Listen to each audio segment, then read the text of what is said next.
ಈಗ ಫೆಬ್ರವರಿ 9ನೇ ತಾರೀಕು ಹಿಂದೂ ಜಾಗರಣ ವೇದಿಕೆಯವರು, ಬಜರಂಗ್ ದಳದವರು, ಬಜರಂಗ್ ಸೇನೆ ಮತ್ತು ವಿಶ್ವ ಹಿಂದೂ ಪರಿಷತ್ತು, ಎಲ್ಲದಕ್ಕಿಂತ ಹೆಚ್ಚಾಗಿ ಕೆರಗೋಡ್ನ ಗ್ರಾಮಸ್ಥರು, ರಾಮ ಮಂದಿರ ಭಜನಾ ಮಂಡಳಿಯವರು,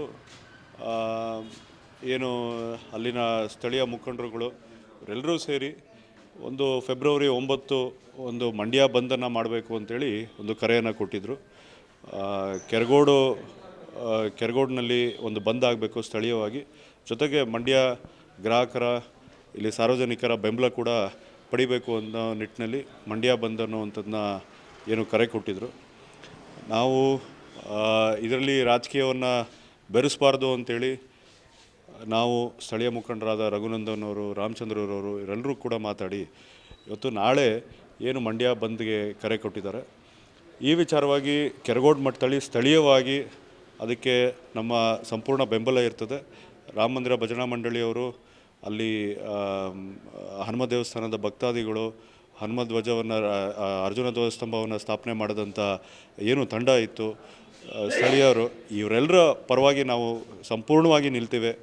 ಈ ಒಂದು ವಿಷಯ ತಾಂತ್ರಿಕ ಕೊನೆ ಹಂತದ ರೀಚ್ ಆಗೋ ತನಕ ನಾವು ಅವ್ರ ಜೊತೆ ಇರ್ತೀವಿ ಅಂಥೇಳಿ ಅವ್ರಿಗೆ ಭರವಸೆಯನ್ನು ಕೊಡ್ತೀವಿ.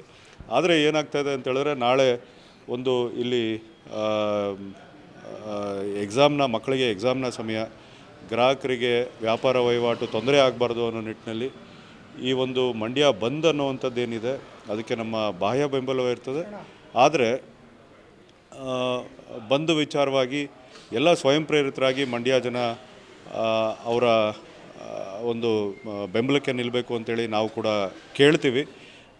ಆದರೆ ಇದರಲ್ಲಿ ಯಾವುದೇ ಒತ್ತಾಯ ಇರುವುದಿಲ್ಲ. ಎಲ್ಲ ಹಿಂದೂ ಪರ ಸಂಘಟನೆ ಪರವಾಗಿ ನಾವು ಕೂಡ ಇರ್ತೀವಿ. ಆದರೆ ಭಾಜಪದವರೇ ಆಗಲಿ ಅಥವಾ JDSನವರೇ ಆಗಲಿ ಪಾರ್ಟಿ ಅನ್ನೋ ಒಂದು ವಿಚಾರವಾಗಿ ಹೊರತುಪಡಿಸಿ ಯಾರೂ ಕೂಡ ಇದರಲ್ಲಿ ಹೋಗೋದಿಲ್ಲ ಅಂತ ಹೇಳ್ತೀವಿ. ಆದರೆ ಒಂದು ಹಿಂದೂ ಸಮಾಜ ಕಾರ್ಯಕರ್ತರಾಗಿ ಅವ್ರ ಜೊತೆ ನಾವು ನಿಂತ್ಕೊತೀವಿ ಅಂತ ಹೇಳೋದಕ್ಕೆ ಈ ಒಂದು ಸಂದರ್ಭದಲ್ಲಿ ಇದು ಮಾಡ್ತೀವಿ. ಒಂದು ಕಡೆ ಹೇಳ್ತಾ ಇದ್ದೀರಾ ಬಾಹ್ಯವಾಗಿರ್ತೀವಿ ಅಂತ, ಇನ್ನೊಂದು ಕಡೆ ಬೆಂಬಲ ಇಲ್ಲ ಅಂತ ಹೇಳ್ತಿದ್ದೀರಾ ಬಂದ್ಗೆ. ಕರೆಕ್ಟಾಗಿ ಒಂದು ಹೇಳ್ಬೇಕಲ್ವಾ ಸರ್, ಗೊಂದಲ ಮೂಡಲ್ವಾ ಇಲ್ಲಿ ಬಂದ್ ಅನ್ನೋದಕ್ಕಿಂತ ಹೆಚ್ಚಾಗಿ ಇವತ್ತು ಹನುಮ ಧ್ವಜವನ್ನು ಇಳಿಸಿ ಇವತ್ತು 11 ದಿವಸ ಆಗಿದೆ. ಈ ಒಂದು ವಿಚಾರವಾಗಿ ಆ ಒಂದು ಹೋರಾಟಕ್ಕೆ ನಮ್ಮ ಬೆಂಬಲ ಇರ್ತದೆ ಅಂಥೇಳಿ ನಮ್ಮ ಒಂದು ನಿಲುವು. ಆ ಹೋರಾಟದ ಜೊತೆ ನಾವು ಇರ್ತೀವಿ ಅಂಥೇಳಿ ಅವರು ಯಾವುದೇ ರೀತಿ ಒಂದು ನಿಲುವು ತಗೊಳ್ಳಿ. ಆದರೆ ಇದು ಸಾರ್ವಜನಿಕ ವ್ಯಾಪಾರ ವಹಿವಾಟು ಮತ್ತು ಸಾರ್ವಜನಿಕವಾಗಿ ತೊಂದರೆ ಆಗಬಾರ್ದು ಅನ್ನುವಂಥದ್ದು ನಮ್ಮ ಪಾರ್ಟಿಯ ನಿಲುವು. ಭಾರತೀಯ ಜನತಾ ಪಾರ್ಟಿನೇ ಆಗಲಿ ಅಥವಾ JDSನ ಮುಖಂಡರುಗಳೇ ಆಗಲಿ ಈ ವಿಚಾರವಾಗಿ ಒತ್ತಾಯಪೂರ್ವಕವಾಗಿ ಸಾರ್ವಜನಿಕರಿಗೆ ಒತ್ತಾಯ ಕೊಡುವಂಥದ್ದು ಯಾವುದೇ ಒಂದು ನಿಲುವಿಲ್ಲ ನಮ್ಮದು. ಆದರೆ ಇವರು ಹಿಂದೂ ಪರ ಸಂಘಟನೆಗಳು ಯಾರಿದ್ದಾರೆ ಅವ್ರ ಜೊತೆ ನಾವು ನಿಲ್ತೀವಿ. ಹೆಚ್ಚಿನಾಗಿ ಇವತ್ತು ನಾನು ತಿಳಿದಂಥ ಮಟ್ಟಿಗೆ ಸ್ವಯಂ ಪ್ರೇರಿತರಾಗಿ ನಾಳೆ ಕೆರಗೋಡಿನಲ್ಲಿ ಸಂಪೂರ್ಣ ಎಲ್ಲ ಅಂಗಡಿ ಮಳಿಗೆಗಳು ಅವರೇ ಸ್ವಯಂ ಪ್ರೇರಿತರಾಗಿ ಮುಚ್ಚುವಂಥ ಸಂಕೇತ ಇದೆ. ಅವ್ರ ಜೊತೆ ನಾವು ನಾಳೆ ಕೆರಗೋಡಿಗೆ ತೆರಳಿ ಅವ್ರ ಜೊತೆ ನಾವು ನಿಲ್ತೀವಿ ಅನ್ನುವಂಥ ನಿಲುವನ್ನು ನಿಮ್ಗೆ ಹೇಳ್ತಾ ಇದ್ದೀವಿ.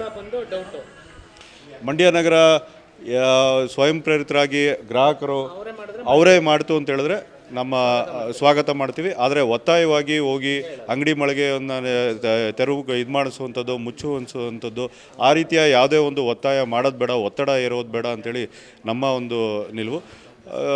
ಶಾಂತಿಯುತವಾಗಿ ಎಲ್ಲ ಹಿಂದೂ ಪರ ಸಂಘಟನೆಗಳು ಶಾಂತಿಯುತವಾಗಿ ಈ ಮಂಡ್ಯದಲ್ಲಿ ಒಂದು ಪ್ರದರ್ಶನವನ್ನು ಮಾಡಲಿ ಅಂತೇಳಿ ನಮ್ಮ ಒಂದು ಇದು. ಕೆರಗೋಡಿನಲ್ಲಿ ನಾವು ನೋಡಿದಂತೆ ಎಲ್ಲ ರಾಮ ಮಂದಿರ ಭಜನಾ ಮಂಡಳಿಯವರು, ಹಿಂದೂ ಪರ ಸಂಘಟನೆಗಳು ಎಲ್ಲರೂ ಸೇರಿ ಮತ್ತು ಈ ವಿಚಾರವಾಗಿ ಪಕ್ಷಾತೀತವಾಗಿ ಕಾಂಗ್ರೆಸ್ನ ಕಾರ್ಯಕರ್ತರು, JDSನ ಕಾರ್ಯಕರ್ತರು, BJPಯ ಕಾರ್ಯಕರ್ತರು, RSSನ ಕಾರ್ಯಕರ್ತರು ಎಲ್ಲರೂ ಇದು ಪಕ್ಷಾತೀತವಾಗಿ ಈ ವಿಚಾರವಾಗಿ ಕೆರಗೋಡಿನಲ್ಲಿ ಸೇರ್ತಾ ಇದ್ದೀವಿ. ಸೇರಿ ಈ ಒಂದು ವಿಚಾರಕ್ಕೆ ನಾವು ಏನು ಹನುಮ ಧ್ವಜವನ್ನು ಇಳಿಸಿದ್ದೀವಿ ಅದನ್ನು ಮತ್ತೆ ಆರಿಸಬೇಕು ಅನ್ನೋ ಒಂದು ನಿಲುವು ಎಲ್ಲರಲ್ಲೂ ಮನಸ್ಸಿನಲ್ಲಿ ಆ ಒಂದು ಅಭಿಪ್ರಾಯ ಇದೆ. ಆ ವಿಚಾರವಾಗಿ ನಾವಲ್ಲಿ ಒಂದು ರ್ಯಾಲಿಯನ್ನು ಮಾಡಿ ಅಲ್ಲಿಂದ ಕೆರಗೋಡಿನಿಂದ ಬಂದು ಮಂಡ್ಯ ನಗರಕ್ಕೆ ತಲುಪಿ DC ಕಚೇರಿ ಮುಂದೆ ಒಂದು ಮನವಿಯನ್ನು ಕೊಡ್ತೀವಿ. ಅದಾದಮೇಲೆ ನಗರದಲ್ಲೂ ಒಂದು ರೌಂಡ್ ಸಂಚಾರ ಮಾಡುವಂಥ ಒಂದು ಪ್ಲ್ಯಾನನ್ನು ಇಲ್ಲಿ ತನಕ. ಹೌದು, ಇದರಲ್ಲಿ ರಾಜಕೀಯವಾಗಿ ಯಾರೂ ಕೂಡ ಆಹ್ವಾನಿಸಿಲ್ಲ, ಸ್ವಾಗತ ಮಾಡಿಲ್ಲ. ಅದರಿಂದ ರಾಜಕೀಯದ ವ್ಯಕ್ತಿಗಳಾಗಿ ನಾವು ಯಾರು ಕೂಡ ಬರೋದಿಲ್ಲ. ಆದರೆ ಒಂದು ವಾಲಂಟ್ರಿ ಆಗಿ ಹಿಂದೂಪರ ಸಂಘಟನೆ ಪರವಾಗಿ ನಾವೆಲ್ಲರೂ ಕಾರ್ಯಕರ್ತರಾಗಿ ನಿಲ್ಲುವಂಥ ಸಾಧ್ಯತೆಗಳಿದೆ. ಯಾರೇ ಬಂದರೂ ಅದಕ್ಕೆ ವಾಲಂಟ್ರಿಯಾಗಿ ಬಂದರೆ ಅದು ಸ್ವಾಗತ. ಧನ್ಯವಾದ.